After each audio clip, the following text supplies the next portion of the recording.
Arizona isn't just desert and cactus. Beneath the copper mines, along empty highways, and inside abandoned buildings, something waits. These 11 stories came from people who lived through experiences they can't explain. Experiences that left scars, evidence, and questions no one wants to answer. Voices in sealed mine shafts, phones that make calls when they're dead, shadows that burn human skin. Some of them happened to people I know. Some happened in towns you've driven through without a second thought. Tonight, you'll hear what they won't talk about in daylight. And by the end, you'll understand why certain roads get avoided, why some buildings stay empty, and why the desert keeps its secrets. If you're ready to face what Arizona hides, hit that subscribe button and join the Haunted Fears horror family. Drop a comment telling us which Arizona town you'll never visit alone. Now, let's begin. Have you ever heard someone call your name when you knew for certain you were completely alone? I have. And what makes it worse is that the voice belonged to someone who'd been dead for 3 years. My name is Teresa, and I've worked maintenance at the Morenci copper mine for almost 7 years now. If you don't know Morenci, it's one of the largest open-pit copper mines in North America, sitting up in Greenlee County in southeastern Arizona. The place is massive, terraced levels carved into the mountain like a giant staircase, and underneath it all, miles of old tunnels, from when they used to mine underground before they switched to open-pit operations back in 1937. Most of those old passages are sealed off now, considered too dangerous, or just not worth maintaining. But maintenance workers like me, we still have to go down into some of the older sections occasionally when equipment fails, or when they need structural assessments before blasting operations. It was a Thursday night in October 2019, around 2 a.m. I was on night shift, which I actually prefer because there's less chaos, fewer people, and I can focus on my work without constant interruptions. They'd sent me down to Section 7 Delta, one of the deeper underground areas that still sees occasional use for equipment storage and as an access point to some of the ventilation systems.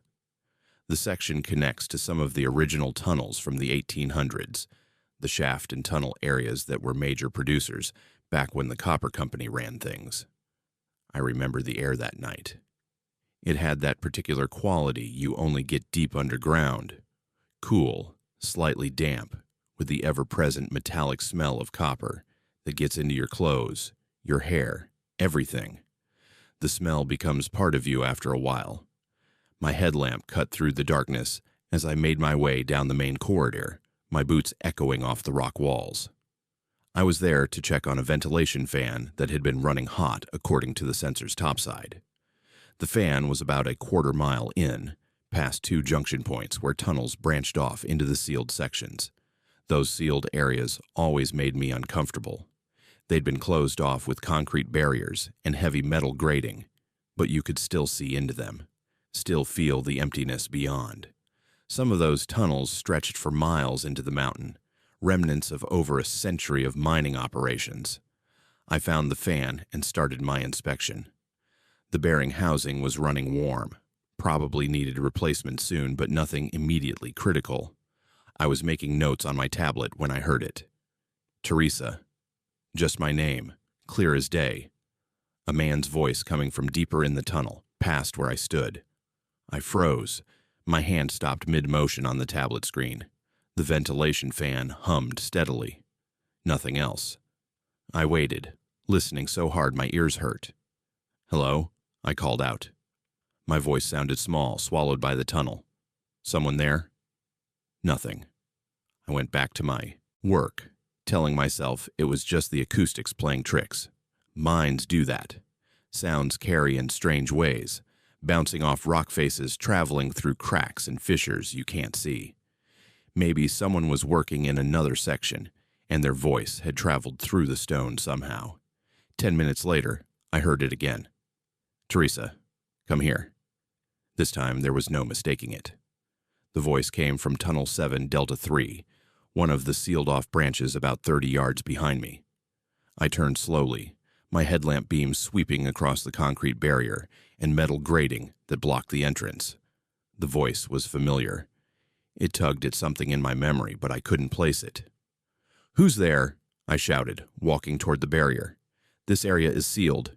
You're not supposed to be in there." I reached the grating and shined my light through the gaps. The tunnel beyond stretched into darkness, the old wooden support beams still visible, some sagging with age. Railroad tracks ran down the center, rusted and half buried in dust and rock debris. I saw no one. "This isn't funny," I said, my voice harder now. "Identify yourself." "Teresa, don't you recognize me?" My blood went cold. I did recognize that voice. It was my brother's voice.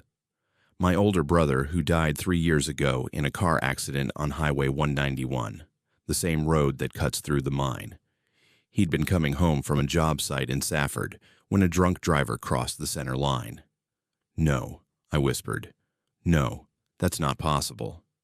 Teresa, I need you to listen."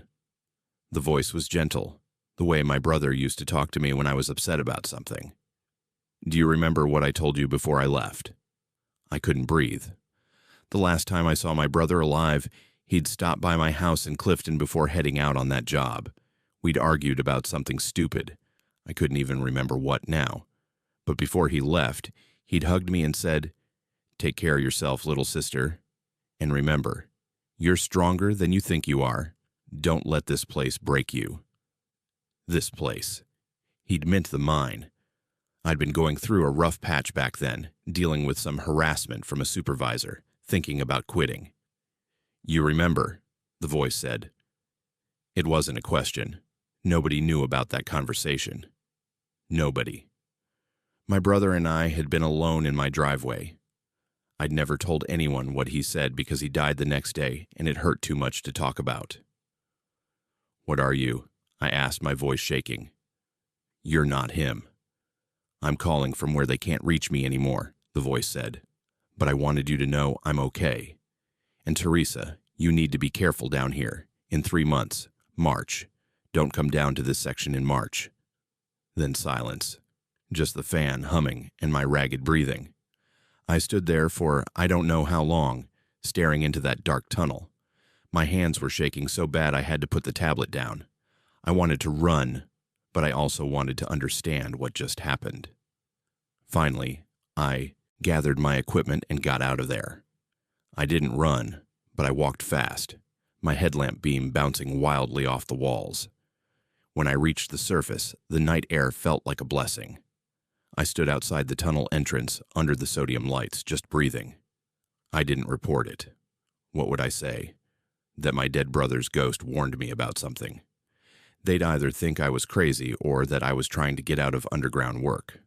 So I kept quiet and tried to convince myself it was stress, lack of sleep, the isolation playing tricks on my mind. But the thing is, it didn't stop with me. About 2 weeks later, I was in the break room during shift change when I overheard 2 other workers talking. One of them, a driller I knew casually, was telling his friend about something strange that happened to him in Section 7, Delta 3. He'd heard voices calling his name, his grandfather's voice, specifically. His grandfather, who died in a mining accident in Morenci back in 1987. I dropped my coffee cup. It shattered on the floor, and both men looked over at me. I mumbled an apology and left. I started asking around carefully, not wanting to seem too interested. Over the next month, I found 3 more workers who admitted, usually reluctantly and always in private, that they'd heard voices in that section. Always in 7 Delta 3. Always someone who was dead. Always someone they'd known personally. One operator heard her son who'd died overseas. A supervisor heard his wife who'd passed from cancer. An electrician heard his best friend from high school who'd overdosed. And every single one of them said the voice knew things, private things, specific details that no one else could know. We never talked about it as a group. There was an unspoken understanding that this wasn't something you brought up in official settings. But we knew. And we started avoiding that section when we could, finding reasons to send other people or to postpone work orders. March came.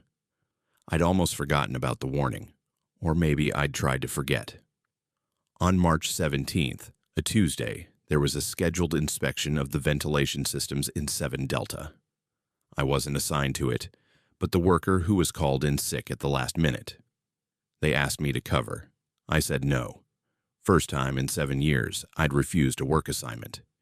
I didn't give a reason, just said I couldn't do it. My supervisor was pissed, but he found someone else.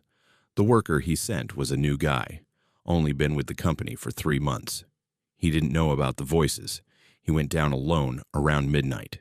At 1:47 a.m., there was a collapse in Section 7, Delta 3. A support beam gave way. Decades of water seepage had rotted it through, and about 40 tons of rock came down. It buried the entrance to the old tunnel and blocked half of the main corridor. The new worker barely made it out.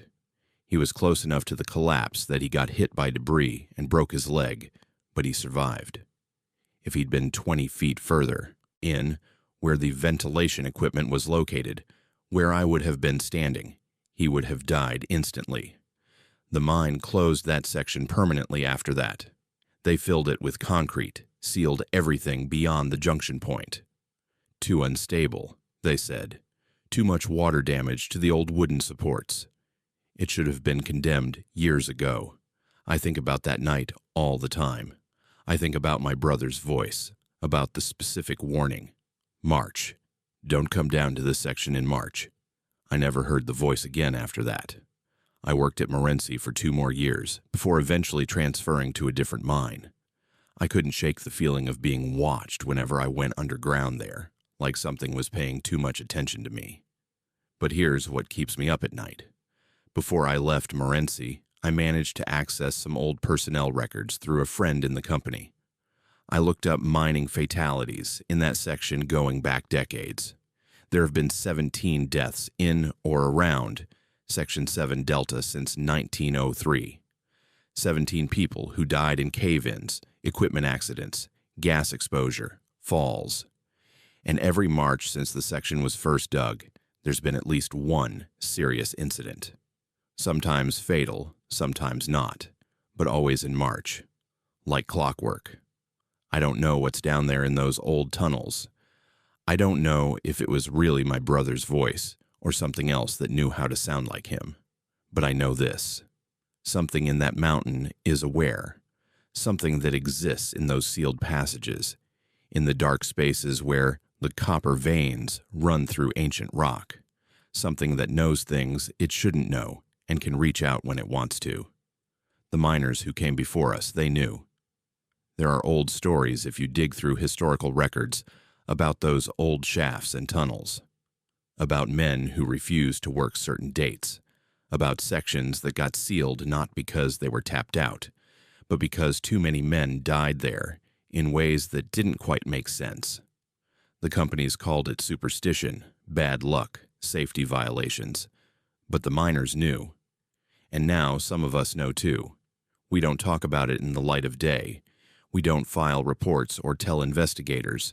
But we know there are places in that mountain where the dead can still speak, where the boundaries between here and somewhere else get thin enough that voices carry through. I don't work underground anymore. I transferred to surface operations, and eventually I left mining altogether. But sometimes, late at night when everything's quiet, I swear I can still smell that copper-tinged air. And sometimes, just for a second, I think I hear my name being called from somewhere far away, from somewhere deep beneath the earth. If you ever visit Morenci, if you ever see those massive terraced walls of the open pit, remember that underneath it all, there are miles of tunnels, and some of them aren't as empty as they should be. My brother saved my life from beyond the grave, or something wearing his voice did. I don't know which possibility scares me more, but I know I'll never work underground in March again, and I'll never forget the sound of my name echoing through that tunnel, spoken by someone who shouldn't have been able to speak at all. That's my story. Make of it what you will, but if you know someone who works at Morenci, tell them to be careful in March.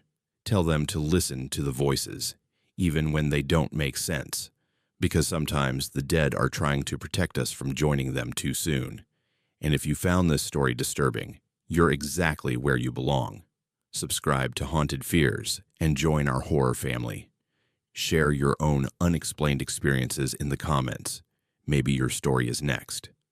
Until then, stay safe and remember, not all warnings come. The GPS showed two different realities, and I existed in both of them at the same time. My name is Aura, and I work as a delivery driver for a medical supply company, running routes between Phoenix and Tucson 5 days a week. It's honest work, temperature-controlled cargo, strict schedules, and plenty of time alone on the road to think. I've driven the I-10 and I-8 interchange near Casa Grande hundreds of times over the past 6 years, usually in daylight, sometimes at sunset. But what happened one September afternoon in 2022 made me question whether the roads we drive actually go where we think they do. It was 4 p.m. on a Thursday, that perfect autumn hour when the desert heat starts breaking and the light turns golden. I just delivered supplies to a clinic in Gila Bend and was heading back toward the Casa Grande interchange to go north to Phoenix. Traffic was light, just a few cars, a couple of semis. The kind of drive where you can relax, let your mind wander.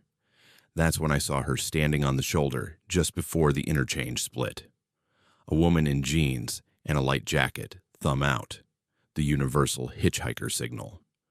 No broken-down car visible anywhere, no other vehicles stopped nearby.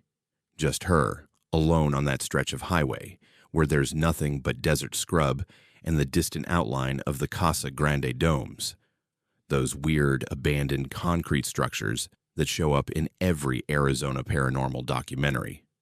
I don't normally pick up hitchhikers, company policy, and common sense.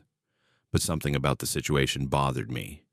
The isolation, the afternoon heat still hovering near 95 degrees, the fact that she'd be waiting hours for another vehicle if I passed her. Against my better judgment, I pulled over about 30 yards ahead and waited. In my side mirror, I watched her walk toward my van. Normal gait, nothing strange. When she reached the passenger door, I leaned over and opened it. "Thank you so much," she said, climbing in. Her voice carried genuine relief. I thought nobody would stop. "What happened?" I asked. "Car breakdown?" "About 3 miles back," she said, settling into the seat. "Phone's dead. I've been walking almost an hour." I nodded, pulling back onto the highway. "Where are you headed?" "Phoenix," she said. "If you could just get me to a gas station with a phone, I can call someone." "There's a truck stop right at the interchange," I said, 2 minutes away. She thanked me again. We drove in silence. I glanced over a couple times. She looked normal, solid, real. Late 20s maybe. Dark hair, tired eyes. Nothing unusual except that stillness some people get when they're exhausted. The interchange signs appeared ahead. I-10 north to Phoenix, I-10 east to Tucson. I needed to go north. The truck stop would be just off that exit. I checked my rearview mirror to change lanes. When I looked back at the road, everything was different. The sun was setting on my left instead of ahead. The highway signs were wrong. This wasn't I-10. My dashboard GPS showed me on Highway 79, heading south toward Florence, but my delivery company GPS, the one mounted on the windshield, still showed me on I-10 north, exactly where I should be. My passenger was gone. The seat beside me was empty. "What the hell?" I said aloud, my voice shaking. I pulled over hard onto the shoulder, gravel crunching under my tires. My hands were trembling on the steering wheel. The landscape was wrong. I could see mountains I shouldn't be seeing from this angle. The afternoon light was evening light now, everything washed in orange and purple. I checked both GPS units. The company GPS on my windshield. I-10 north, approaching Chandler. My personal phone, GPS. Highway 79 south, approaching Florence. Two completely different locations, 15 miles apart, showing simultaneously. I got out of the van, needing to confirm I wasn't hallucinating. The highway stretched away in both directions. I saw a green mile marker, 125, Highway 79. This was real, but according to my company GPS, I was still on I-10. I opened the passenger door. The seat was damp, not soaked, but definitely wet, like someone had spilled water there. I touched it. My fingers came away dripping. I stood there in the cooling evening air trying to make sense of it. I'd lost time. The sun's position told me that, but I'd also gained distance in a direction I never chose to drive. And 2 GPS systems were telling me I existed in 2 places simultaneously. I called my dispatcher, hands still shaking. Explained I'd gotten turned around somehow, ended up on the wrong highway. He was confused but pragmatic. Just get back en route, deliver the remaining supplies. I did, taking Highway 79 north to pick up I-10, completing my run 2 hours late. That night, I requested my vehicle's GPS data from the company. According to the official log, I never left I-10. The system showed me taking the correct northbound exit at Casa Grande, maintaining steady speed through Chandler, arriving at my next delivery point exactly when I should have. No deviation, no wrong turn, no Highway 79. But I was on Highway 79. I saw the signs. I saw the mountains. I checked the mile marker, and my phone's GPS showed it clearly. I started researching. The Casa Grande area has stories. Phantom hitchhikers, missing time, the domes with their reputation for supernatural activity. I found accounts of drivers experiencing temporal distortions near that interchange, vehicles ending up on wrong roads with no memory of turning, GPS systems showing impossible data. Then I found the news article that made my stomach drop. In 2018, a woman drowned when her car went into an irrigation canal near Casa Grande. She'd been trying to reach Phoenix, calling her family as water filled the vehicle. They found her 3 days later. The article included a photo. It was her, the woman I picked up, same face, same dark hair. I don't drive that route anymore. I requested reassignment to the Northern Territories, Flagstaff, Sedona, anywhere but that stretch of I-10 near Casa Grande. My company thinks I'm being superstitious, but they accommodated me. Other drivers understand, though. They've heard the stories. Some have their own experiences they won't discuss in official settings. The passenger seat dried eventually, but I still won't let anyone sit there. And I disabled my personal GPS. If I'm going to exist in 2 places at once, I'd rather not know about it. Here's what haunts me. I didn't just pick up a ghost. Something used her image to split my reality, to put me in 2 locations simultaneously while keeping my official tracking system oblivious. The company GPS says I was where I should be. My experience says otherwise. Both are true. Both are documented. Both are impossible. The desert doesn't follow our rules. And at 4 p.m. on a Thursday near Casa Grande, those rules stopped applying to me entirely. Whatever I picked up that afternoon didn't just want to ride to Phoenix. It wanted to show me that the roads we drive aren't as solid as we think, that reality has cracks, and that sometimes we slip through them without even realizing we've left the world we know. I still check both my GPS units compulsively. Most days they agree. But I'm terrified of the day they'll contradict each other again, because then I'll know I'm not fully here anymore. That part of me is still driving on Highway 79, heading south toward Florence, with a passenger who shouldn't exist, following roads that lead to nowhere I chose to go. Trust your instruments out there. But when they disagree, trust your gut even more. And if you see someone hitchhiking near the Casa Grande interchange, keep driving. Because some rides don't take you to a destination. They take you to a question you'll spend the rest of your life trying to answer. If this story made you check your GPS twice, good. You're paying attention. Subscribe to Haunted Fears and join our horror family. Drop a comment about your own driving anomalies. We want to know when your navigation stopped making sense. Until next time, keep both hands on the wheel and both eyes on reality. The camera captures what our eyes refuse to see, but what happens when you can't unsee it. My name is Liv, and I work as a real estate photographer documenting properties across Arizona. It's meticulous work, capturing homes at their best angles, making sure lighting highlights every feature, editing out the small imperfections that make places feel lived in rather than perfect. I've photographed hundreds of properties over 8 years, from luxury estates in Paradise Valley to mountain cabins near Flagstaff. But in August 2021, I accepted a job in Yarnell that fundamentally changed how I understand what my camera actually sees. The property sat in the Glen Isla neighborhood, one of the areas devastated by the 2013 Yarnell Hill fire that killed 19 Granite Mountain hotshots and destroyed over 100 homes. The listing agent explained the house had been damaged in the fire, sat vacant for years, but the new owners had finally renovated it for resale. She needed professional photos to list it. Standard job. I arrived around 1 p.m. on a Tuesday. August in Yarnell means brutal heat, 105 degrees that day. And even 8 years later, the landscape still wore its scars. Charred stumps dotted the hillsides. The smell of ash seemed permanently embedded in the earth itself, mixing with the creosote and dust. The house stood freshly painted with a new roof, but surrounded by that burned-out terrain that never quite recovered. The owner left a key in the lockbox. Inside, the AC was running, making the space pleasantly cool. The renovation was impressive. New floors, updated kitchen, modern fixtures. Nothing suggested the trauma this structure had endured.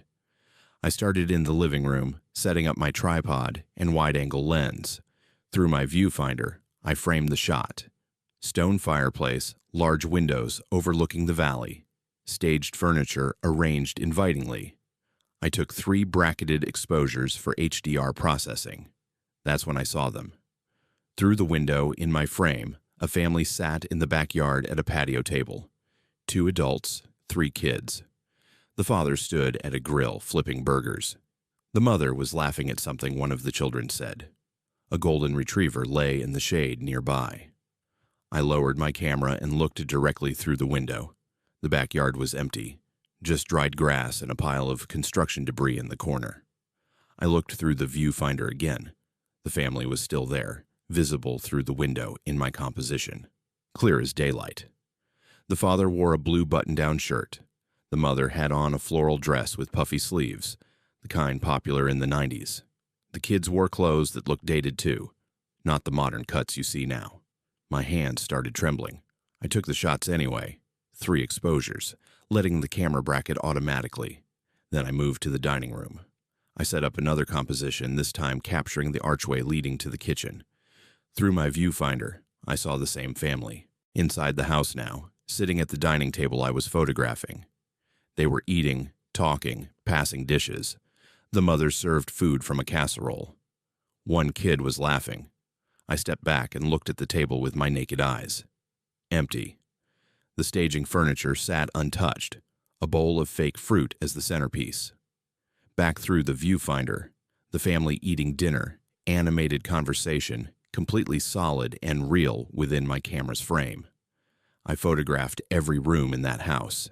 In each shot, through my viewfinder only, the family appeared living their lives, watching TV in the den, kids playing in a bedroom, the mother reading in an armchair, the father at a desk with an old computer, the chunky beige kind from the mid-90s. With my naked eyes, empty rooms, staged furniture, silence. Through the camera, a family existing in their home, going about a normal evening. I finished the job in 90 minutes, packed my equipment with shaking hands, and drove back to Phoenix. That night, I downloaded the photos to begin editing. The family was in every single image, not faint, not translucent, solid, clear, perfectly exposed. The father grilling, the kids playing, the mother in that floral dress, the golden retriever. Time-stamped August 17th, 2021, embedded in the digital metadata, but showing people in 1990s clothing living in a house that burned in 2013. I called the listing agent. Did anyone mention the house having paranormal history? Long pause. Why do you ask? I sent her 3 photos. She called back within minutes, voice tight. I need you to delete those immediately. The owners can't have this interfering with the sale. Who were they? I asked.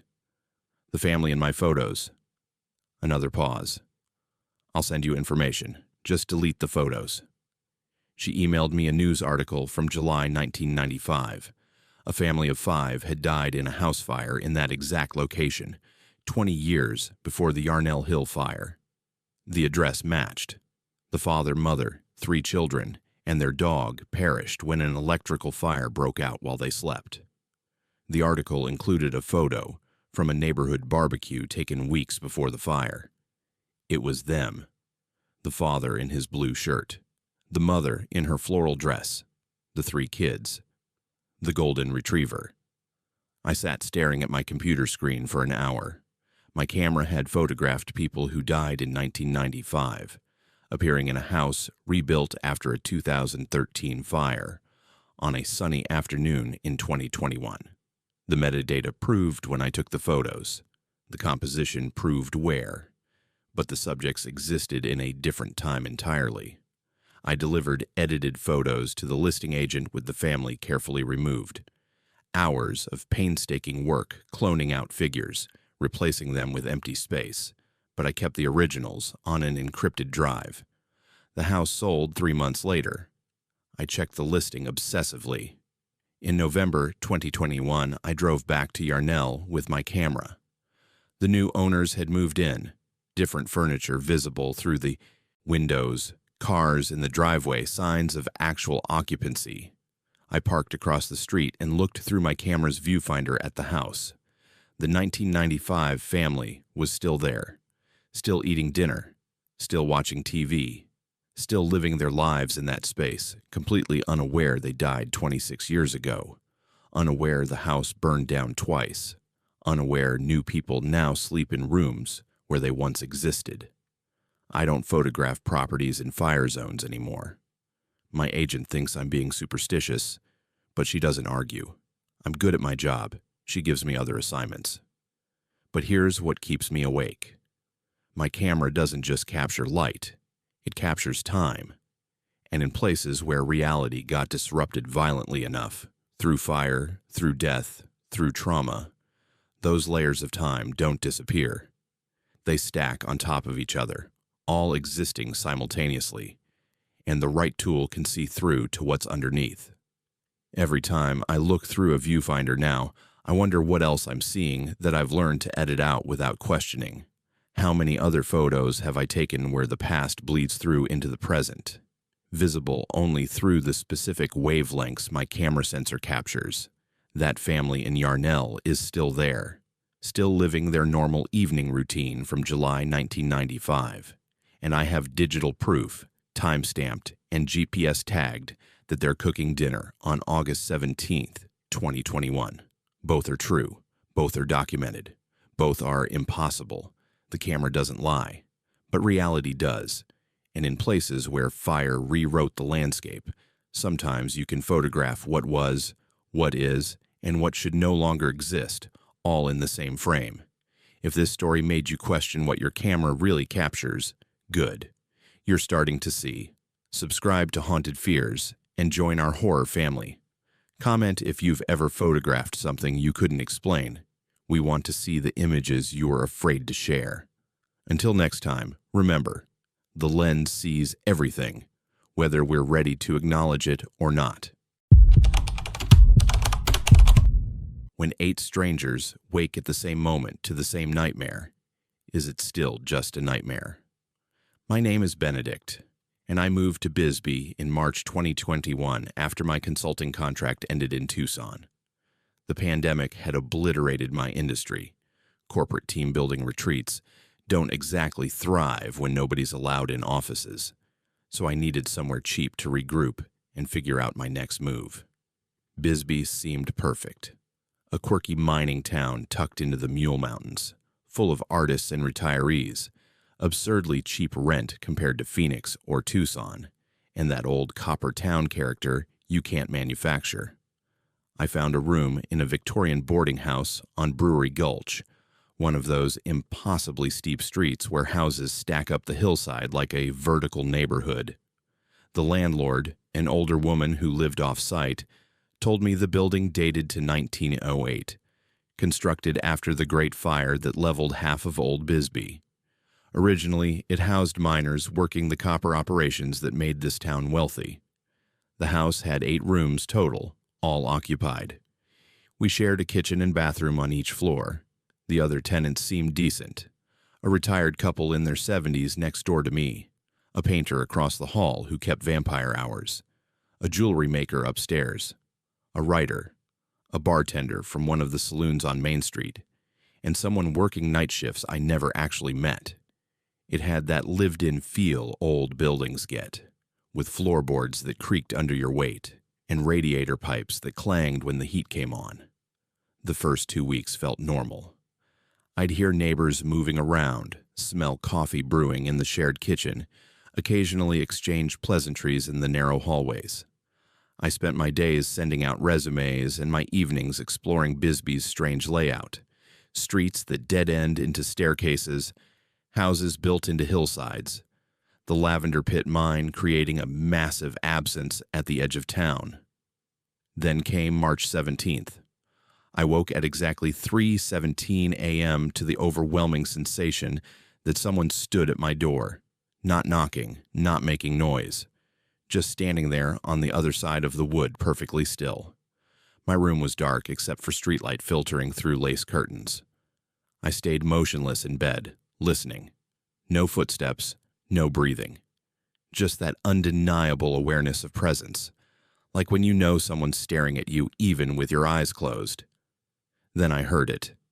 Not quite a voice, more like the impression of words forming directly in the air. It said my name, Benedict. Not loud, not whispered. Somewhere in between, like sound without source. I sat up slowly. My door was closed, locked from the inside like always.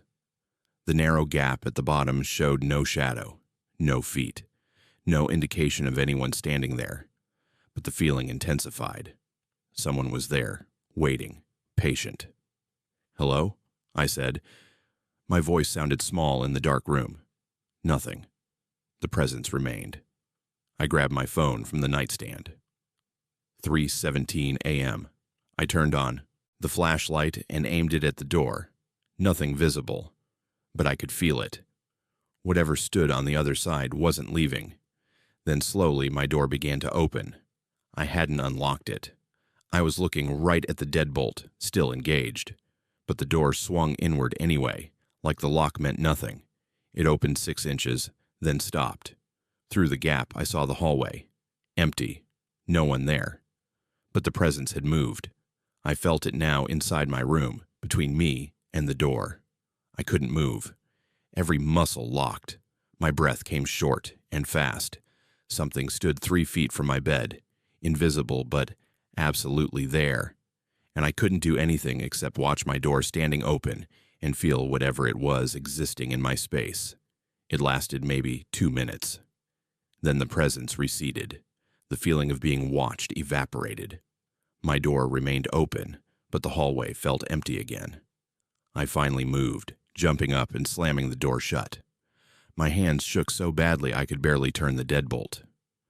I spent the rest of the night sitting against the wall with all my lights on, watching that door, waiting for it to open again. The next morning, I went down to the shared kitchen around 8 a.m. The painter was already there, looking like he hadn't slept. The retired man from next door came in a minute later, eyes hollow. "Did you—" The painter started, then stopped. "What?" I asked. "Nothing. Weird night." The retired man poured coffee with shaking hands. "I'm not crazy," he said to no one in particular. "I know what I felt." Over the next hour, all 8 of us ended up in that kitchen. The jewelry maker, the writer, the bartender, even the night shift worker who I'd never met before. We all looked exhausted. We all had that same haunted expression. Finally, the writer broke the silence. 3:17 a.m. Someone at my door. Everyone went still. "Mine too," the painter said quietly. One by one, we all admitted it. 8 people, 8 rooms spread across 3 floors. All of us experienced the exact same thing at the exact same time. Someone standing at our doors, our names spoken without voice, doors opening despite locks, the presence entering our rooms. We compared details obsessively. The timing matched perfectly. Everyone woke at 3:17 a.m. The progression was identical. Presence at door, name spoken, door opens, presence enters, presence leaves after 2 minutes. Even the feeling was the same. Complete paralysis, overwhelming dread, and the absolute certainty that something invisible stood in our rooms. The bartender pulled up his phone. "This is insane. We need proof." "Proof of what?" the painter asked. "That we all had the same nightmare?" "It wasn't a nightmare," I said. "My door was open when it left. I closed and locked it. It was physically open." Others nodded. Their doors had opened too. Physical evidence. We made a plan. The next night, everyone would set up cameras pointed at their doors. Phones, tablets, whatever we had. Time-stamped footage would prove something happened, or prove we were all losing our minds together. March 18th, 3:17 a.m. It happened again. Identical experience, every single one of us. At dawn, we gathered in the common room with our devices. We synchronized our footage, playing all 8 camera angles simultaneously. The videos showed our doors opening at exactly 3:17 a.m. All 8 doors, across 3 floors, opening at the same instant. No hands visible, no figures. The locks didn't disengage. The doors simply swung inward, as if the mechanisms meant nothing. But here's what made us go cold. The doors opened from the inside. The footage showed them, clearly pushing inward into our rooms, like something inside each room was leaving, not something outside trying to get in. We lived with whatever it was. Every night, 3:17 a.m., the same experience. The presence, the voice, the door, the 2-minute visit. We stopped setting up cameras after the first week. We knew what they'd show. We started leaving our doors unlocked, figuring if they were going to open anyway, might as well not fight it. I researched the building's history, found newspaper archives about a fire in 1907 that killed 8 miners in the boarding house that previously stood on this lot. They died in their rooms at night, overcome by smoke. This building was constructed the next year on the same foundation.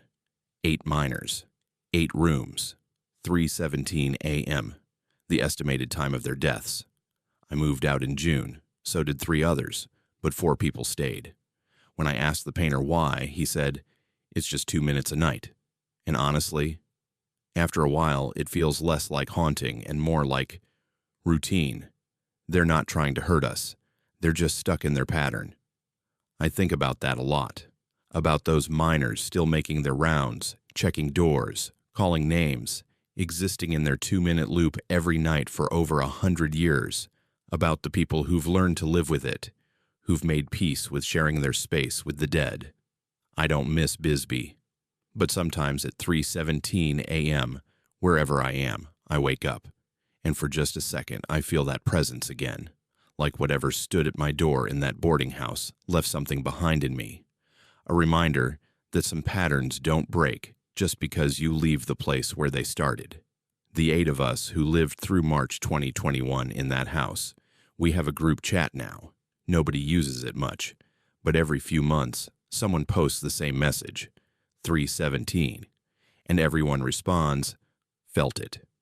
Because some experiences don't end when you walk away. They just follow you home, wake you up in the dark, and remind you that not all presences are tied to places.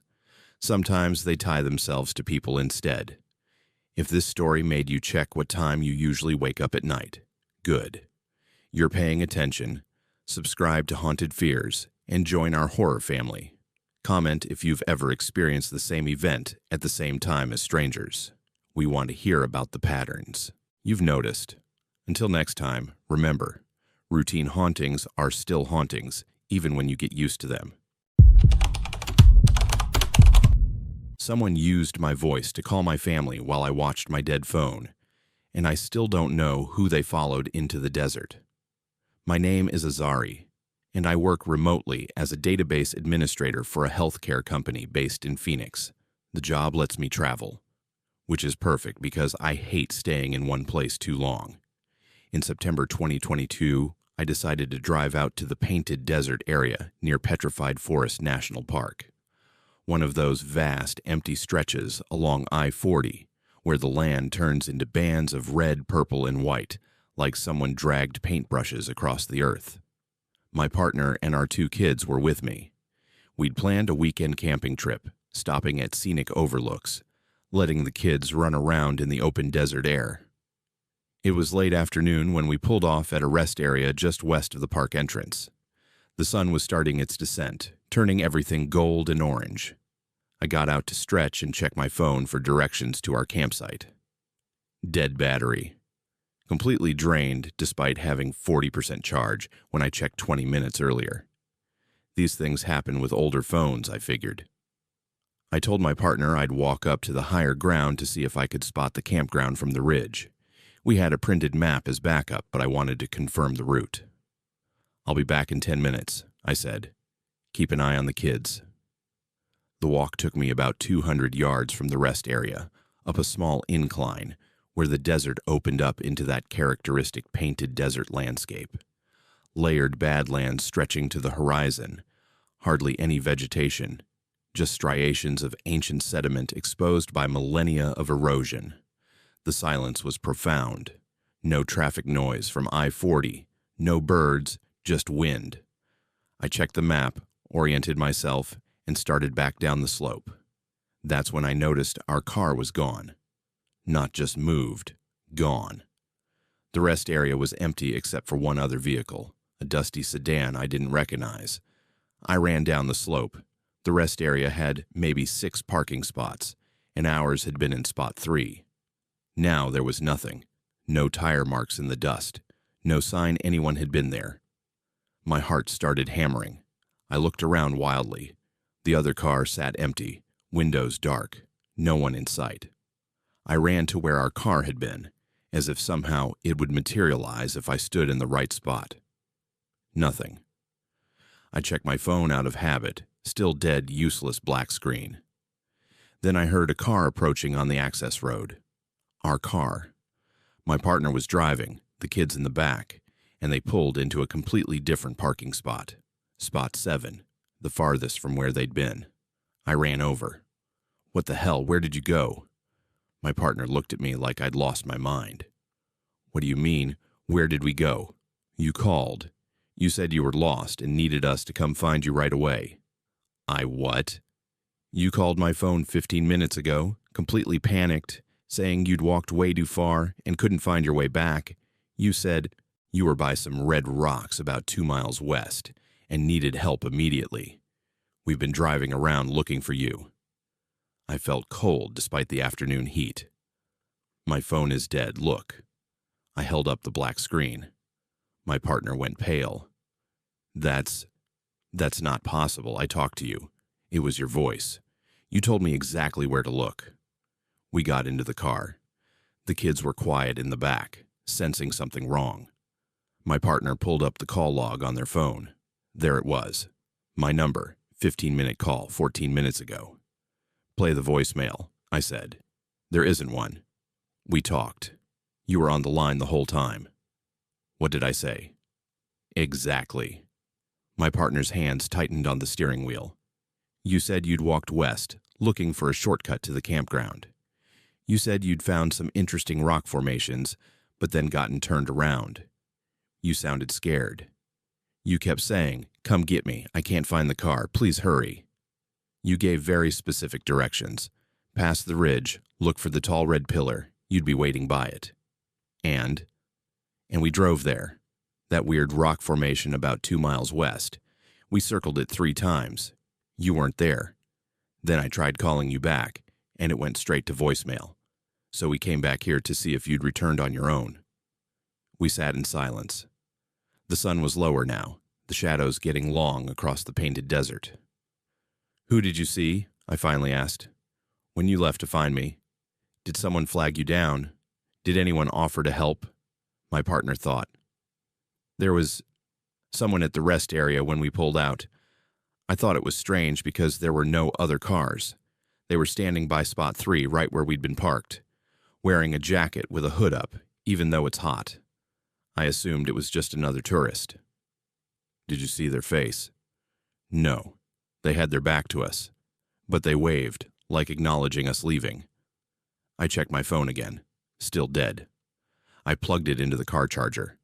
Nothing happened for a few seconds, then it suddenly showed 38% battery.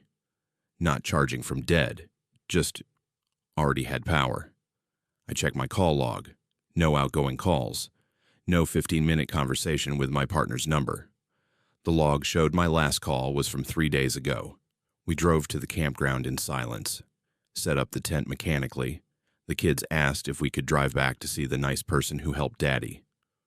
What nice person? My partner asked. The one who was in the car with us, our youngest said. When we were looking for Daddy, they sat in the back with us.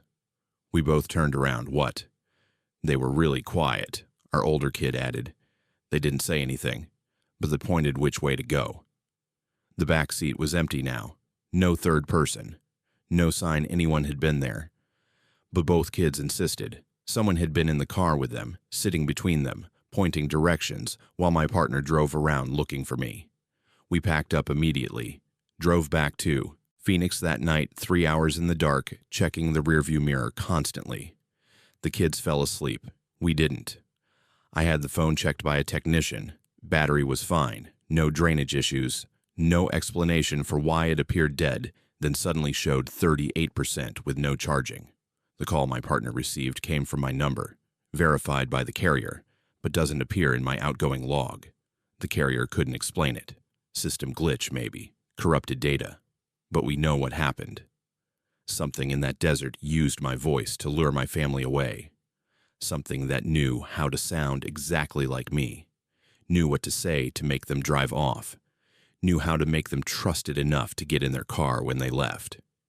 And whatever it was sat in the back seat with our children for 15 minutes, pointing directions through empty desert, leading them nowhere. We don't go to the painted desert anymore. We don't take road trips through cell dead zones.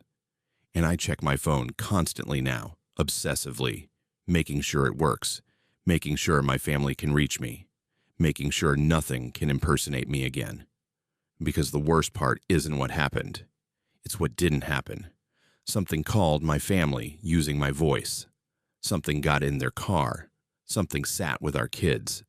And then it just let them go, like it was testing something, like it was practicing. And I don't know if next time it'll let them come back. If this story made you check your phone battery and call logs, good. You're paying attention. Subscribe to Haunted Fears and join our horror family. Comment if you've ever received calls from numbers that couldn't have called you. We want to know who else has been impersonated. Until next time, remember, dead phones can still make calls, and sometimes the voice on the other end isn't who you think it is. I have scars from something that has no physical form, and the fingerprints don't belong to anyone living. My name is Carly, and I'm a freelance urban exploration videographer and social media content creator. I document abandoned places for my YouTube channel, ghost towns, forgotten factories, derelict hospitals. There's something compelling about decay, about spaces humans have surrendered back to time. I've explored dozens of sites across the Southwest, from old silver mines in Nevada to abandoned prisons in New Mexico. But in October 2020, I visited the Shannon Copper Company smelter outside Clifton, Arizona, and learned that some places refuse to let you just observe. A sponsor wanted content on Arizona's industrial heritage, specifically abandoned copper facilities. The Shannon smelter seemed perfect. Built in 1902, operational until the 1980s, now left to rust on Shannon Hill above Clifton. Great visual content, historical significance, exactly what my audience wanted. I brought 2 crew members. One handles my cameras and lighting, the other watches for structural hazards while I narrate and explore. We arrived Thursday evening around 5 p.m., perfect golden hour light for filming. The smelter sprawled across the hillside, concrete foundations, twisted metal, collapsed buildings slowly being reclaimed by desert.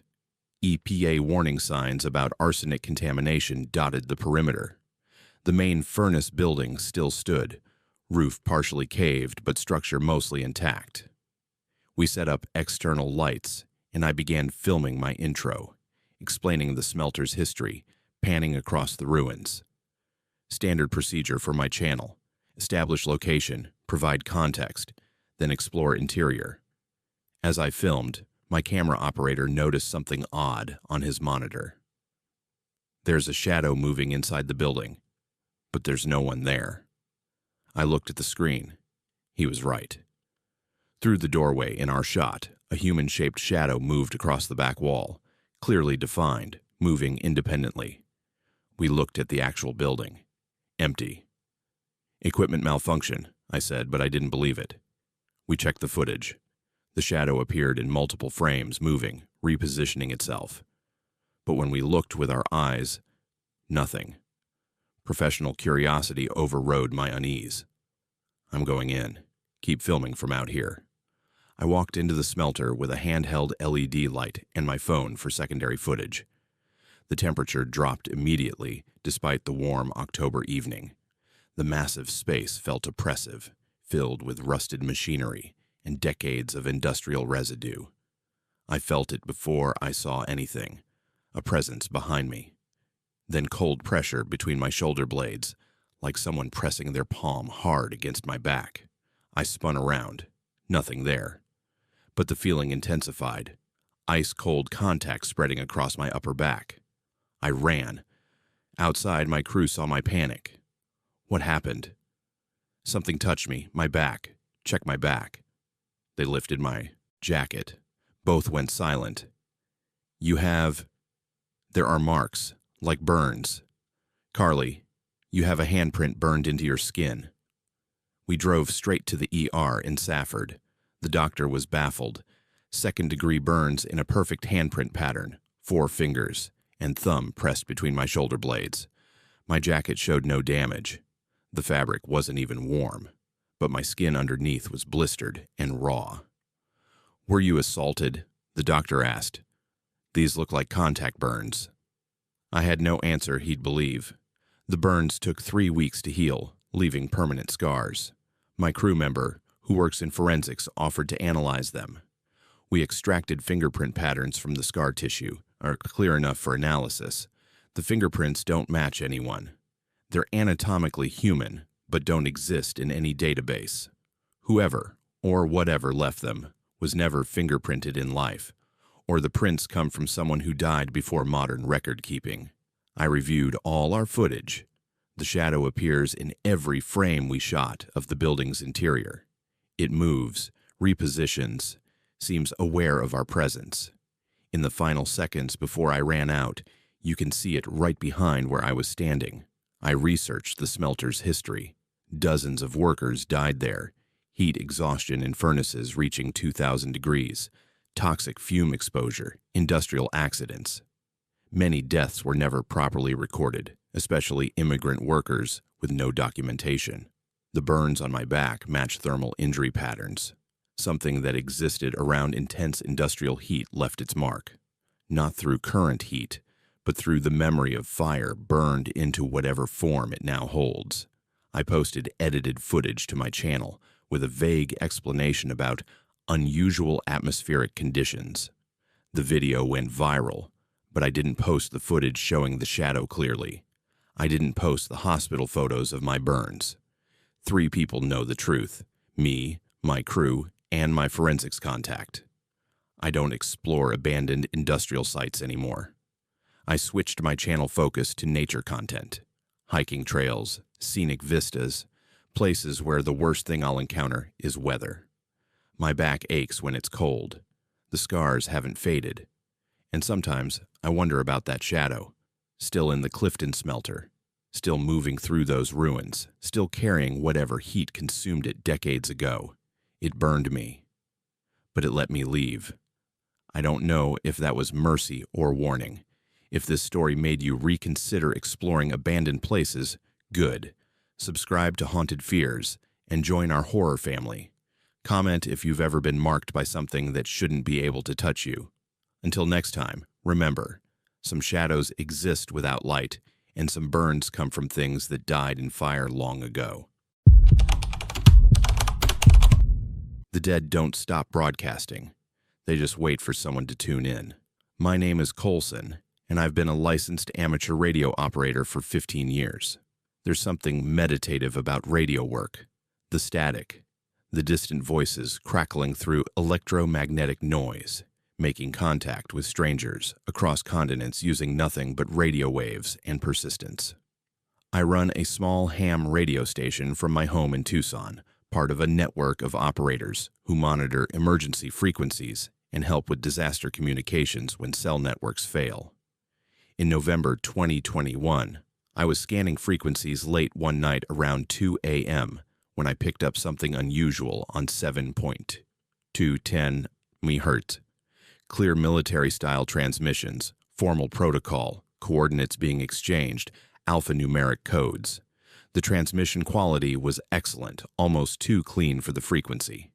Military traffic isn't uncommon on ham bands during exercises, but something about this felt off. The language patterns, the equipment signatures, the formality. It all felt dated, like listening to recordings from decades ago. I recorded several minutes of transmissions and reported it through proper channels the next morning. If active military operations were bleeding onto civilian frequencies, the FCC and military liaisons needed to know. 2 days later, a federal communications officer contacted me. "Where exactly did you record this?" "My home station in Tucson, receiving on 7.2210 MHz around 0200 hours. Can you triangulate the source?" I pulled up my direction-finding data. Signal originated approximately 45 miles north of Tucson, bearing roughly 0-15 degrees, somewhere in the Oracle area. Long pause. "We need you to come to our office. Don't discuss this with anyone."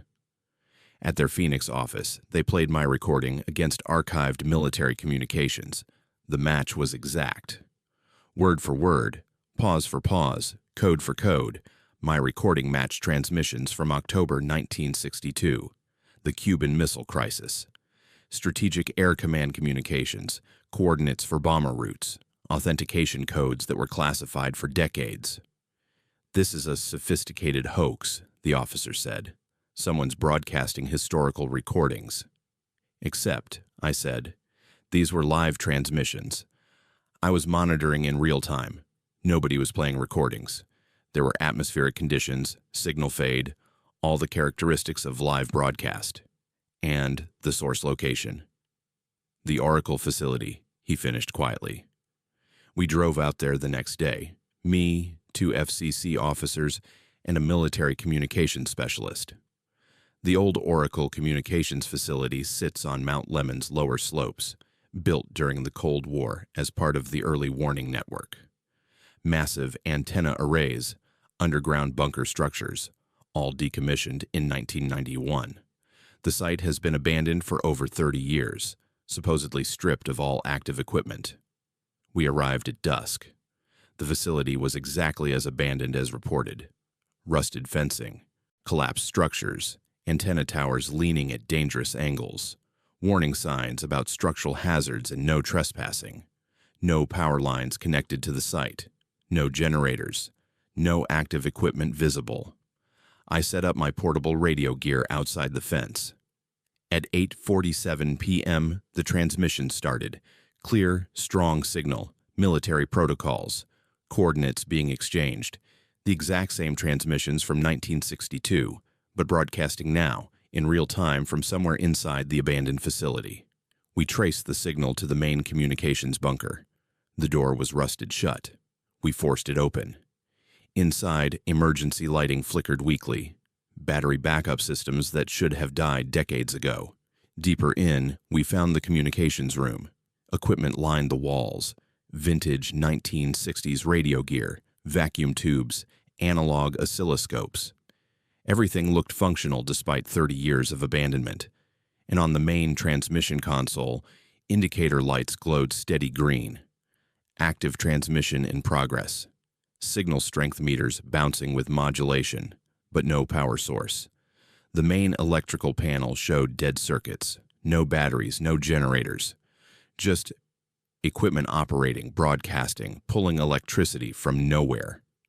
The military specialist checked the broadcast frequency and content. Perfect match to 1962 transmissions.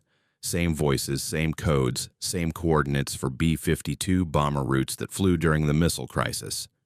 "This is impossible," he whispered. We stayed until 9:30 p.m. The transmissions continued, cycling through that October 1962 period. Authentication codes, target coordinates, readiness confirmations, all the desperate communications from when the world came closest to nuclear war, still being broadcast from equipment that shouldn't function, in a facility with no power, 30 years after decommission. As we left, I looked back at the antenna towers silhouetted against the night sky. Something up there, in that Cold War ghost installation, was still on duty, still broadcasting warnings, still monitoring threats that ended decades ago but somehow never stopped existing in the electromagnetic spectrum. I monitor that frequency regularly now. The transmissions come every night between 8:47 p.m. and 9:42 p.m., the exact duration of that October 1962 communications window when Strategic Air Command went to DEFCON 2. Same messages, same voices, men who've been dead for decades, still calling coordinates, still authenticating launch codes, still preparing for a war that never came but never ended for them. The federal investigation quietly concluded with unexplained atmospheric phenomenon in the official report. They sealed the facility completely and posted guards. But I know what I heard. I know what we saw. Equipment operating without power. Voices from 1962 broadcasting in 2021. The dead performing their duties, trapped in the moment when the world held its breath and waited for missiles to fly. Sometimes at night, scanning frequencies, I wonder how many other stations are still broadcasting. How many Cold War facilities have operators who don't know they're dead, still monitoring threats, still reporting readiness, still waiting for orders that will never come because the war they prepared for ended before it began. The dead don't stop broadcasting. They're still out there, in abandoned facilities across the country, still on duty, still transmitting. You just need the right equipment to hear them repeating history that refuses to stay silent. If this story made you think twice about what you're really hearing on old frequencies, good. Subscribe to Haunted Fears and join our horror family. Comment if you've ever picked up transmissions that shouldn't exist. We want to know what messages the dead are still sending. Until next time, remember, some signals don't fade. They just wait for someone to tune in and hear what never stopped being broadcast. Children see what we've learned to ignore, and sometimes that's the only warning we get. My name is Mir, and I've worked as a lifeguard at the Hayden Community Pool for 8 summers now. It's honest work, watching swimmers, enforcing safety rules, teaching kids to respect the water. The pool sits in the heart of Hayden, a small copper mining town in Gila County where everyone knows everyone. Most days are routine, sunburns, scraped knees, the occasional kid who swims too soon after eating. Nothing prepared me for what happened in July 2018. It started on a Tuesday afternoon during open swim. I was in my chair scanning the water when a little girl, maybe 6 years old, came up to me. "That lady needs help," she said, pointing at the deep end. I looked. The pool was moderately crowded, but I could see everyone. No distressed swimmers. "Which lady, sweetheart?" "The one at the bottom. She's waving." I scanned the deep end again. Clear water, good visibility, no one on the bottom. "I don't see anyone." The girl looked confused. "She's right there. Can't you see her?" I dismissed it as imagination. Kids see things in water all the time, reflections and shadows playing tricks. But it bothered me enough that I did an extra careful scan before my break. An hour later, a different child approached, a boy, maybe 8. Excuse me, there's someone who needs help in the pool. My attention sharpened. Where? The deep end. The lady. She keeps trying to come up, but she can't. I grabbed my rescue tube and dove in immediately, searching the bottom of the deep end. Nothing. I surfaced, and the boy was staring at me with worried eyes. Did you get her? There's no one down there, buddy. But she was right in front of you. You swam right past her. This was the second child in 2 hours, reporting the same thing. I cleared the pool for a safety check, which annoyed the adults, but I didn't care. I dove repeatedly, checking every corner, every drain, every shadow. The pool was empty except for swimmers. Over the next 2 hours, 3 more children, all different ages, none of them friends, approached me with the same report. A lady at the bottom of the deep end who needed help, who was waving, who they could see clearly. The adults saw nothing. I saw nothing. But 5 kids independently were all describing the same thing. On the 5th report, I made a decision that could have cost me my job.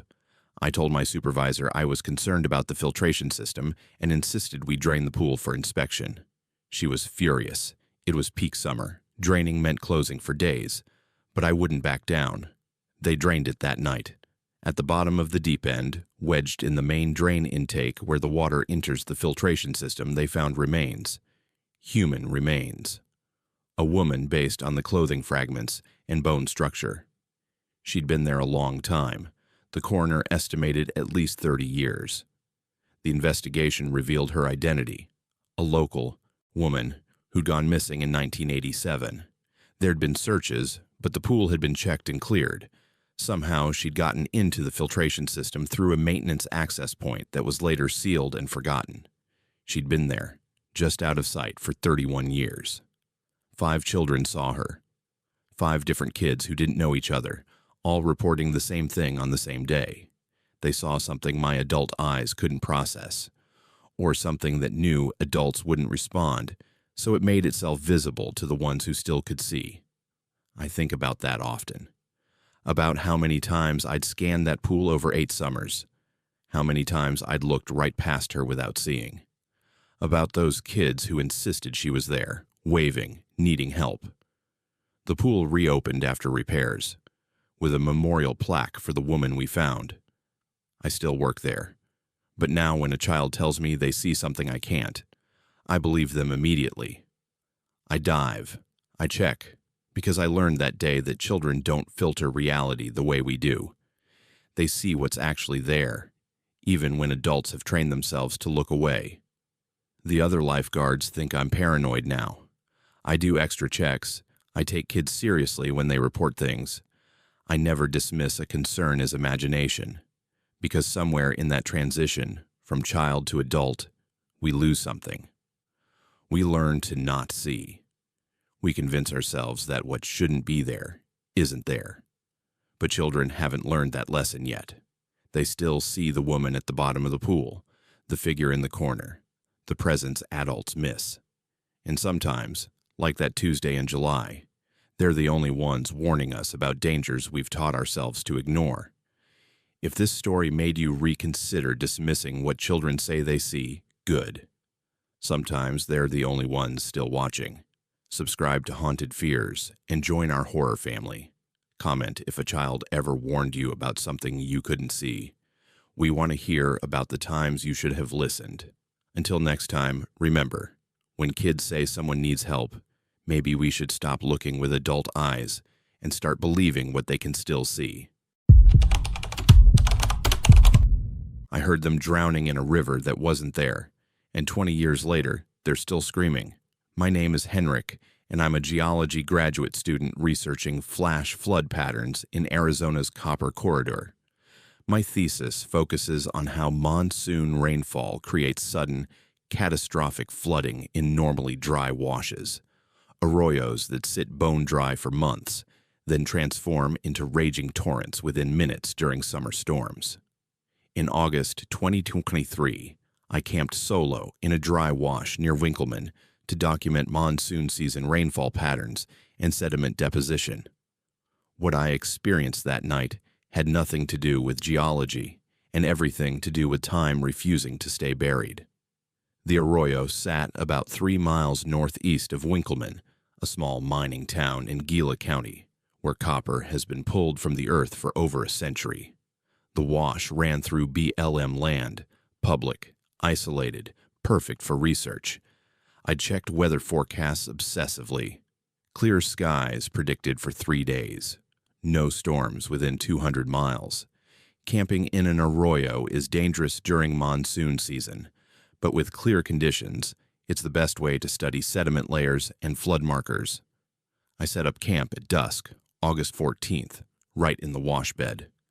The arroyo was maybe 40 feet wide, sandy bottom, steep banks on both sides. Bone dry. The nearest water was the San Pedro River, miles away. I could see stars appearing as twilight faded. Absolutely clear sky, not a cloud visible. Around 11 p.m. I woke to sounds, not thunder, not wind, voices, human voices screaming, splashing water, the unmistakable sound of people in distress, drowning, calling for help. I sat up fast, grabbing my flashlight. The arroyo remained bone dry. Stars still visible overhead. No clouds, no rain. But the sounds continued. Desperate screaming, water rushing, impacts of bodies against rocks. "Help! Someone help us!" "The water. It's too fast. I can't reach her." The voices came from all around me, echoing off the arroyo banks as if dozens of people were being swept past my campsite by invisible floodwaters. I could hear children crying, adults shouting names, the roar of rapids that didn't exist. I stood, sweeping my flashlight across the wash, completely dry. The sand showed no moisture, no disturbance. But the sounds intensified. People drowning, screaming, begging for help that I couldn't provide because there was no water, no people, nothing but empty desert and terrible sounds. It lasted 20 minutes. The screaming grew more desperate, then gradually faded downstream, as if whatever invisible current carried them had moved beyond hearing range. Then silence, just desert wind and my own ragged breathing. I packed my gear in the dark and climbed out of the arroyo immediately. Spent the rest of the night on high ground, unable to shake what I'd heard. At dawn, I examined the wash bed. Completely dry. No evidence of water flow, no tracks, nothing. Back in Winkleman, I asked at the local diner about flooding history in that area. The owner, an older man who'd lived there his whole life, went quiet when I described the location. "You camped in that wash?" he finally said. "On August 14th. "Yes. Why?" He pulled out his phone, searched for something, then showed me a news article. August 14th, 2003. 20 years ago to the day. A family reunion camping trip in that exact arroyo. 17 people, parents, kids, grandparents. A flash flood from a storm 20 miles upstream that they never saw coming. The water hit them at night. Zero warning. All 17 drowned. Bodies were recovered over the next week, scattered miles downstream. "It happens every year," the owner said quietly. "August 14th. People hear it. The screaming. Some folks think it's wind, but those of us who know, we hear them. Every anniversary. Same night. Still trying to survive a flood that killed them 20 years ago." I researched further. Found the coroner's reports, news archives, survivor accounts from rescue teams. The flash flood had hit around 11 p.m. 17 people swept away in minutes by water that rose from nothing to 15 feet deep in seconds. Classic arroyo flash flood behavior. The storm had been 23 miles away. The victims never saw rain, never heard thunder, just sudden water appearing in the dark. But here's what keeps me awake. I recorded audio that night. Standard practice for my field work.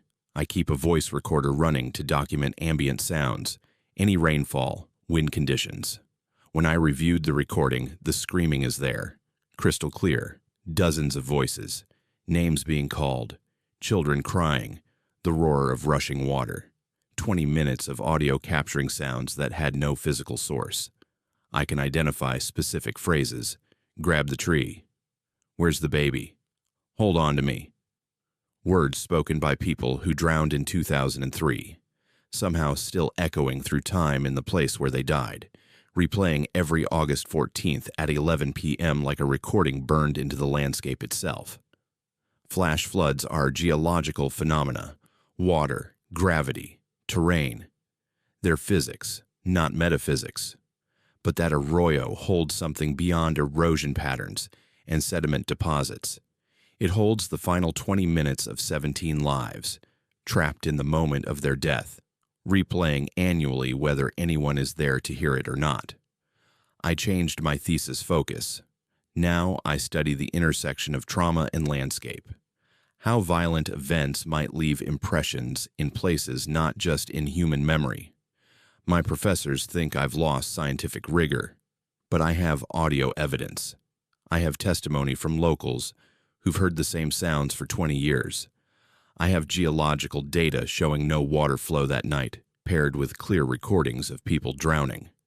I don't camp in arroyos anymore, regardless of weather forecasts, because I learned that some floods never stop flowing. They just become invisible, existing in a layer of reality we usually can't access, except on anniversaries, when whatever barrier separates past from present becomes thin enough that the dead can still scream for help that will never arrive. If this story made you reconsider camping in dry washes, good. The desert remembers its victims. Subscribe to Haunted Fears and join our horror family. Comment if you've ever heard sounds from the past echoing in the present. We want to know what moments refuse to stay silent. Until next time, remember, flash floods kill in minutes, but sometimes the screaming lasts forever. Something in that tunnel learned to mimic the sounds of accidents, and it's getting better at making people respond. My name is Salma, and I work as a highway maintenance technician for the Arizona Department of Transportation. It's not glamorous, patching potholes, clearing debris, checking drainage systems, but it's steady work with good benefits. One of my regular assignments is overnight tunnel maintenance on the Queen Creek Tunnel near Superior, a 2-lane passage cut through Apache Leap that connects the old mining town to the rest of Highway 60. The tunnel is about 900 feet long, built in the 1950s when they upgraded the highway, and during my 5 years with ADOT, I've spent hundreds of hours inside it performing routine inspections and minor repairs. What happened in March 2020 made me question whether some places should just be sealed and abandoned, regardless of how essential the infrastructure seems. I was scheduled for overnight tunnel work starting at midnight, standard procedure to minimize traffic disruption. The tunnel would be closed to vehicles from 12 a.m. to 5 a.m., while I inspected lighting fixtures, checked for structural cracks, and documented any drainage issues. It's solo work. ADOT doesn't waste budget sending 2 people when one can handle basic inspections. I had my truck, equipment, radio, and enough experience that the isolation didn't bother me. I entered the tunnel from the Superior side at 12:15 a.m., driving slowly with my amber warning lights flashing. The tunnel's interior is perpetually damp. Water seeps through the rock overhead despite drainage systems, and the lighting casts harsh shadows that make the curved walls look organic, almost alive. But I was used to it. I'd done this job dozens of times. I parked midway through and began my inspection routine, working methodically from light fixture to light fixture with my ladder and testing equipment. The echo in tunnels is distinctive. Every sound bounces and repeats, creating an acoustic environment that takes getting used to. Your own footsteps sound like someone following you. A drop tool sounds like it fell twice. Around 1:30 a.m., I heard the crash. It came from deeper in the tunnel, toward the Miami end. The unmistakable sound of a vehicle impact. Metal crumpling, glass shattering, the skid of tires losing traction. Then silence for maybe 3 seconds. Then screaming. A woman's voice, high and panicked, calling for help. I grabbed my radio immediately. This is Unit 47. I have a vehicle accident in Queen Creek Tunnel, requesting immediate emergency response. Dispatch responded within seconds. Unit 47, the tunnel is closed. No traffic should be in there. I'm telling you, there's been a crash. I heard it. There's someone screaming for help. Stand by 47. But I couldn't stand by. Someone was hurt. I grabbed my first aid kit and ran deeper into the tunnel, following the echoing screams. My boots pounded on wet pavement. The woman's voice grew. Louder, more desperate. Please, someone help us. The car's on fire. I ran faster. But as I got closer to the Miami end, the screaming changed. It became wrong. The pitch was perfect. The words were clear, but the rhythm felt mechanical, like someone had stitched together phrases from different recordings. Please help us, the car's on fire. Please, someone. I slowed, breathing hard, my flashlight sweeping the tunnel ahead. Nothing. No crashed vehicle, no smoke, no debris, just empty wet pavement and the endless curve of concrete walls. The screaming stopped. My radio crackled. Unit 47, we've confirmed tunnel closure. No vehicles entered. Are you certain about what you heard? I wasn't certain about anything anymore. I heard a crash and screaming. I'm at the far end now. There's nothing here. Return to your vehicle and complete your inspection. We're logging this as a potential acoustic anomaly. Tunnels can create strange echoes, especially with wind and water flow. I walked back to my truck slowly, hyper alert, listening for any repetition of the sounds. Nothing. Just my own footsteps and the constant drip of water from overhead seepage points. I tried to continue my inspection. At 2:45 a.m., it happened again. Another crash, this time from the superior end, the direction I'd come from. Different impact sound, deeper, heavier, like a semi-truck hitting the tunnel wall.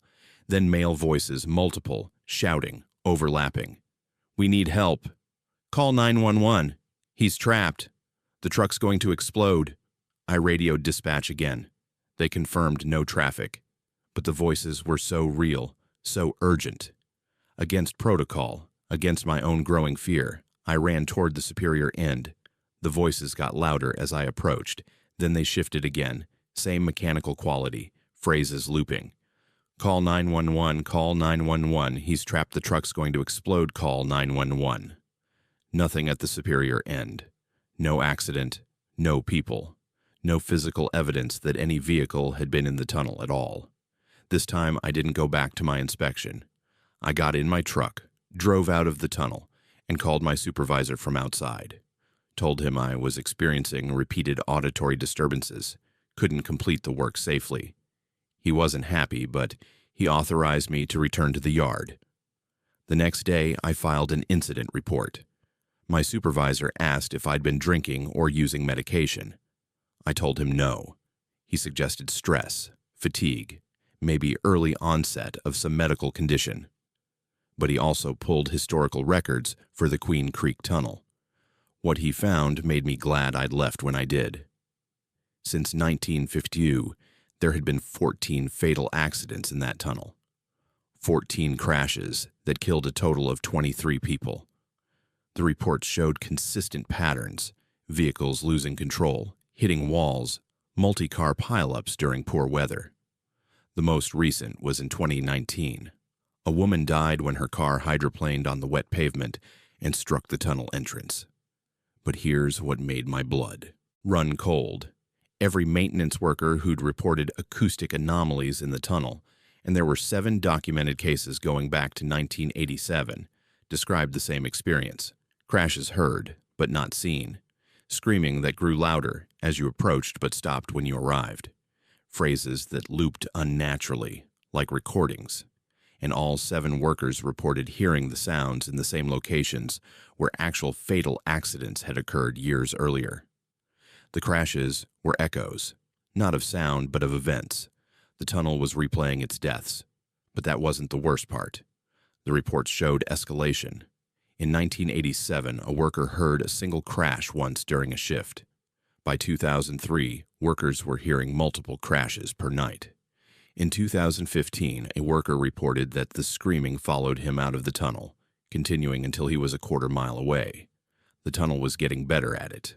Whatever acoustic or psychological or genuinely paranormal phenomenon existed in that space, it was learning to sound more realistic, learning to trigger our instinct to help, learning to make us respond by running toward danger that wasn't there. Except when you ran toward the phantom sounds, you were running through the exact locations where real crashes had occurred, where real people had died screaming for help that arrived too late or not at all. I requested permanent reassignment. ADOT granted it after a psychological evaluation. I now work exclusively on open highway sections, never tunnels, never enclosed spaces. But I think about the Queen Creek Tunnel regularly, about the next maintenance worker sent in alone at night, about what they'll hear, about how convincing those screams will be. Because here's what really terrifies me. I almost went back a third time. When I was sitting in my truck outside the tunnel before I called my supervisor, I heard it again. Faint, distant, coming from inside. A child's voice this time, crying, calling for mommy. And for maybe 10 seconds, I actually considered going back in, going back toward the sound, toward whatever was learning to perfect the acoustics of human suffering. The tunnel has been in continuous use since I left. Other workers do the overnight inspections. I've asked around quietly. 2 of them have reported hearing things. A dot logs it as acoustic anomalies, stress, fatigue. They don't connect the dots. They don't see the pattern of escalation, but I see it. The tunnel is teaching itself. Every death that occurs inside it adds to its repertoire. Every maintenance worker who responds to the phantom crashes teaches it what sounds make humans come running. It's becoming a better lure, a more convincing trap. And I don't know what it wants. I don't know if it wants anything, or if it's just a place so saturated with death and trauma that it's developed its own terrible instinct to make people run toward the spots where others died, to recreate the conditions that led to those deaths, to add more echoes to its collection. I drive through the Queen Creek Tunnel sometimes, during the day when it's open to traffic. I keep my windows up, radio off, and I drive exactly the speed limit. And I try not to think about what I might hear if I stopped in the middle, turned off my engine, and really listened to what's bouncing off those walls. The tunnel is still there, still in use, still maintained by workers who go in alone at night with their radios and their first aid kits and their instinct to help when they hear someone screaming. I hope they don't listen too carefully. I hope they don't respond when the crashes start sounding real, when the screaming gets that perfect note of desperation that makes you forget logic and just run toward someone who needs help, because something in that tunnel has learned that will always run toward the sound of suffering, and it's getting very, very good at making that sound. If this story made you reconsider working alone in tunnels, good. Some echoes aren't just sound bouncing off walls. They're events replaying, learning, perfecting themselves. Subscribe to Haunted Fears and join our horror family. Comment if you've ever heard sounds that made you respond to dangers that weren't there. We want to know what called to you from the dark. Until next time, remember, when something screams for help in a place where people have died, sometimes the kindest thing you can do is not answer. The house has been killing its residents with the same poison for 80 years, and we were just the latest family it tried to claim. My name is Nora, and in February 2020, my partner and I moved our 3 kids into what we thought was our dream home in Kearney, Arizona. It was one of the old Kennecott Copper Company houses built in the 1940s for mine workers. Solid construction, recently renovated, surprisingly affordable for a 4-bedroom with a yard. The rental listing called it historic charm with modern updates. What it didn't mention was that the house had been systematically poisoning every family who lived there for the past 8 decades. And we were about to become the latest victims in a pattern that nobody had connected until it was almost too late. Kearney is a small mining town in Pinal County, about 70 miles southeast of Phoenix. The entire town exists because of copper. The Ray Mine has been operating in various forms since 1880, and the company built hundreds of houses for workers over the decades. Our house sat on First Street, a row of identical company homes with the same floor plans, same construction, built by the same contractors in 1943. They're considered historical now, protected structures that represent Arizona's mining heritage. We moved in mid-February. The house had been empty for 18 months, which the landlord explained was due to renovations and lead paint remediation. Everything looked perfect. New flooring, fresh paint, updated kitchen, modern bathroom fixtures. The inspection had cleared it. We felt like we'd gotten incredibly lucky. The first week was normal. Unpacking, settling in, getting the kids enrolled in school. But by the third week, I noticed something odd. A metallic taste in my mouth that wouldn't go away. I assumed it was stress, new place, new routines, the general anxiety of 2020 as COVID news was just starting to dominate headlines. My partner noticed it too, chalked it up to the old pipes, maybe iron in the water. Then the kids started complaining, headaches, stomach aches, fatigue. Our oldest, who's usually energetic, started falling asleep by 7 p.m. Our youngest developed a persistent cough. Our middle child got nosebleeds, which she'd never had before. We took them to the doctor in early March. Blood work came back strange, elevated levels of something the doctor said he wanted to retest. He asked about our living situation. When I mentioned we'd just moved into an old company house in Kearney, he went very quiet. "Has your house been tested for copper contamination?" he asked. "Lead," I said. "They did lead remediation before we moved in." "Not lead. Copper. The old mining company houses in Kearney have a history of copper leaching from the construction materials into the living environment. It was a known issue in the 1970s. He ordered comprehensive testing. Meanwhile, all 5 of us were developing the same symptoms: metallic taste, fatigue, headaches, respiratory issues. The house smelled like copper, now that I was paying attention. That distinctive penny smell was everywhere, strongest in the bedrooms and bathroom. The test results came back 10 days later. Copper particulates in our blood, all 5 of us, levels that indicated chronic exposure to airborne copper dust. The doctor was alarmed. "This isn't trace amounts. This is significant contamination. You need to leave that house immediately and contact environmental health services." We moved out that day. Stayed with family in Phoenix while the county health department investigated our rental. What they found was horrifying. The house had never been properly remediated. The renovations were cosmetic: new paint over old surfaces, new flooring over contaminated subfloor.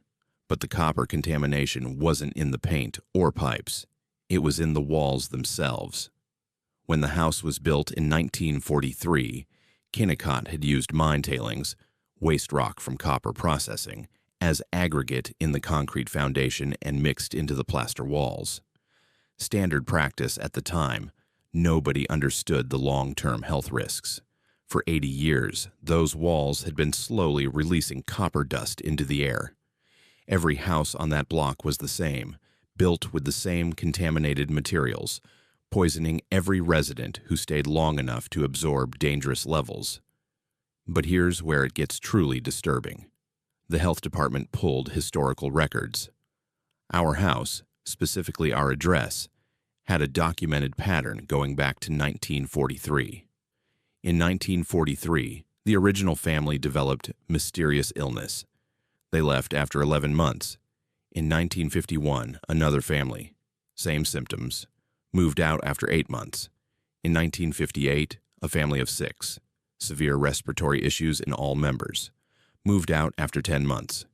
In 1967, a couple with 2 kids, copper poisoning diagnosis, the first time it was properly identified. Moved out after 6 months. In 1974, the house was remediated for the first time. A family moved in, lasted 14 months before health issues forced them out. In 1985, another family, 7 months. In 1998, a single mother with 3 children. They lasted 4 months before she connected their health problems to the house. In 2006, a couple, 5 months. In 2012, a family of 4, 9 months. In 2018, the most recent tenants before us. They lasted only 3 months before evacuating. Every single family. Same house, same symptoms, same copper contamination for 80 years. The pattern was in the records. Anyone who looked could see it. But nobody connected the dots. Different landlords over the decades. Different doctors treating the families. Different health departments handling complaints. No central database tracking residential health hazards across decades. The house just kept being rented to new families, kept poisoning them, kept forcing them out. We'd lasted exactly 7 weeks before the diagnosis. If the doctor hadn't been familiar with Kearney's mining history, if he hadn't asked the right question, we might have stayed longer, might have suffered permanent damage. The county condemned the house in April 2020, ordered it completely demolished, not renovated. The foundation and walls were so saturated with copper that no amount of surface remediation would work. The contamination had to be excavated and disposed of as hazardous waste. But here's what haunts me. I found the previous tenant, the family who lived there in 2018. I tracked down the mother through Facebook, asked her about their experience. She told me they'd found a diary, hidden behind a bathroom cabinet during their brief stay, written by a woman who'd lived in the house in 1974. The diary documented her family's illness, her research into the house's history, her discovery that previous families had been poisoned. She'd written, "This house is killing us the same way it killed the families before. The copper is in the walls. They'll paint over it, rent it again, and it will kill the next family too. Someone needs to stop this." That was 1974. She'd reported it. There were remediation records. But the house was rented again in 1985, and 1998, and 2006, and 2012, and 2018, and to us in 2020. The woman from 2018 sent me photos of the diary pages. I saw the entries from 1974 describing the exact symptoms we experienced, the exact metallic taste, the exact progression of illness, 46 years apart, word for word the same. How many families? I researched backwards. The house was built in 1943, demolished in 2020. That's 77 years. If families averaged staying 8 months before being forced out by illness, that's potentially over 90 families.